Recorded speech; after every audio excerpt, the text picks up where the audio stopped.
This is the high density Espalier Gardener, and this is an update on my mini vineyard. I'm going to show, now that the grapevines have all come in and it has grapes growing, some of the things that I've done so that hopefully I'll have a nice harvest this year, and it'll be preparing for next year with the different things that are going on, and I'll explain in a minute. Okay, so this is my perlette, and this is cane pruning. So what I did was, last year, the vines that came out, the canes that came out,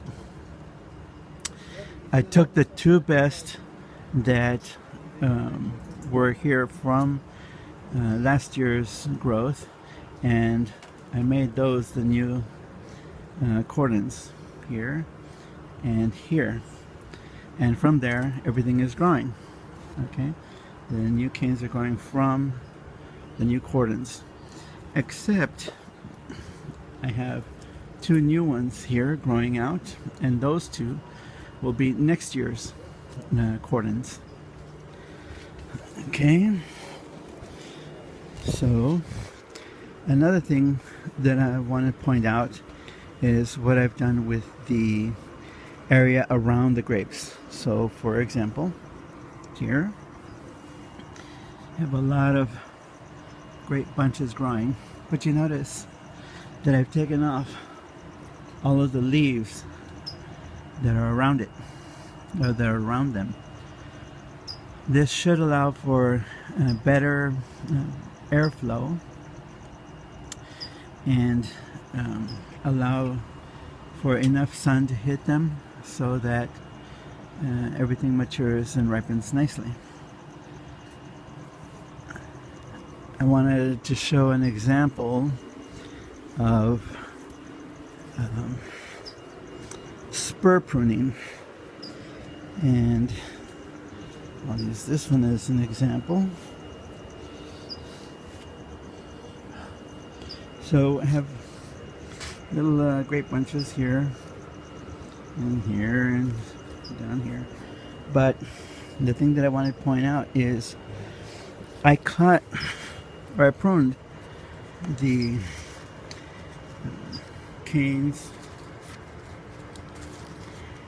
leaving spurs, and when I did, I believe I showed that in a different video, I left it so that it had between 2 to 3 little buds growing, and now those are the ones that are growing up here.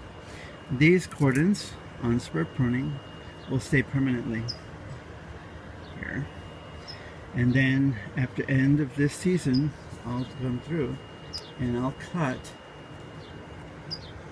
this cane off here, leaving 1, 2, this might be a bud, but basically 2 to 3 buds. So I'll be cutting it here, and I'll show that in a subsequent video. Anyway,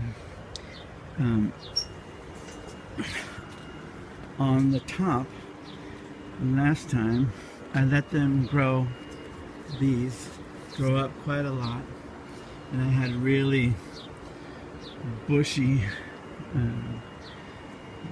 grapevines up on the top. This year I'm not doing that. I'm making sure that everything is nicely pruned up on top. Should allow nice even sun to hit and wind to flow through and all of that sort of thing. Otherwise you get, you know, white powdery mildew or other diseases, and you don't want that. Anyway, just to give you an example of what it is that I'm doing, each one of the vines that is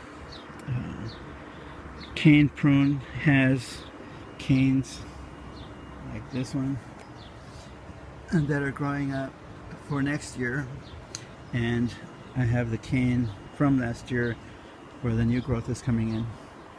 Anyway, if you have any comments or questions, please post them and I will respond as soon as I can. Thank you for watching.